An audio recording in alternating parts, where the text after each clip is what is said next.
Le volet économie à présent, c'est ce matin que se sont ouverts les travaux de planification sur la planification de la passation de la commande publique au Gabon.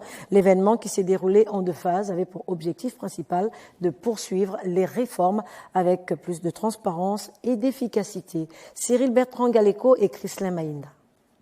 Ce sont des conférences sur la planification de la passation de la commande publique qui se tiennent dans un contexte économique difficile avec pour terme comment élaborer le plan de passation des marchés. Répondre à cette lancinante question reste une préoccupation majeure pour les plus hautes autorités, en tête desquelles le président de la République, chef de l'État, son Excellence Ali Bongo Ondimba, qui, dans son discours devant le Congrès, le mercredi 12 septembre 2012, déclarait, je cite, « La dépense publique, notamment la dépense d'investissement, pour son exécution nécessite un plan de passation de marché public, un plan d'engagement, un plan d'ordonnancement ». Fin de citation. Toute chose qui devrait passer par la planification de la commande publique, l'avis général de passation des marchés sous l'œil bienveillant de l'autorité de régulation. Afin de veiller au respect de la réglementation, elle dispose d'un certain nombre de pouvoirs, notamment le pouvoir de sanction à l'encontre des candidats et des titulaires des marchés, mais aussi à l'encontre des agents. Ces différents outils de planification participeront à atteindre l'efficacité de la commande publique telle que voulue par les plus hautes autorités du pays.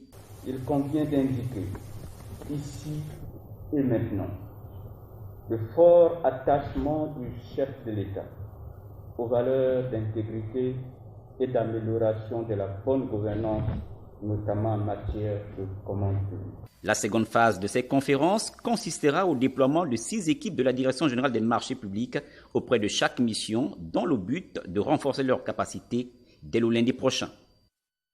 Au cours de ces conférences sur la planification de la passation de la commande publique, plusieurs participants et formateurs sont revenus essentiellement sur la notion de marché public et sur le mode de passation dans un contexte économique et difficile. On retrouve Cyril Bertrand Galeko et Chrislin Maïnda. Comment comprendre la notion de passation de marché public dans un contexte économique difficile? Les participants à ces conférences, les premières du genre depuis la réforme budgétaire entamée en janvier 2015, ont bien voulu s'aligner sur les orientations des hautes autorités en place, de comprendre la nécessité d'examiner l'ensemble des opérations de passation des achats publics depuis la phase de planification jusqu'à l'attribution de la commande. La passation des marchés permet de faire des économies. Et dans un contexte de récession budgétaire, je pense que c'est vers cela qu'on devrait plutôt se tourner pour faire des acquisitions à un meilleur rapport qualité-coût qui pourrait faire en sorte qu'on essaye de faire le maximum d'économies. Il y a lieu d'établir un environnement incitatif pour tous, pour permettre un libre accès de tous les compétiteurs au marché fourni par l'État.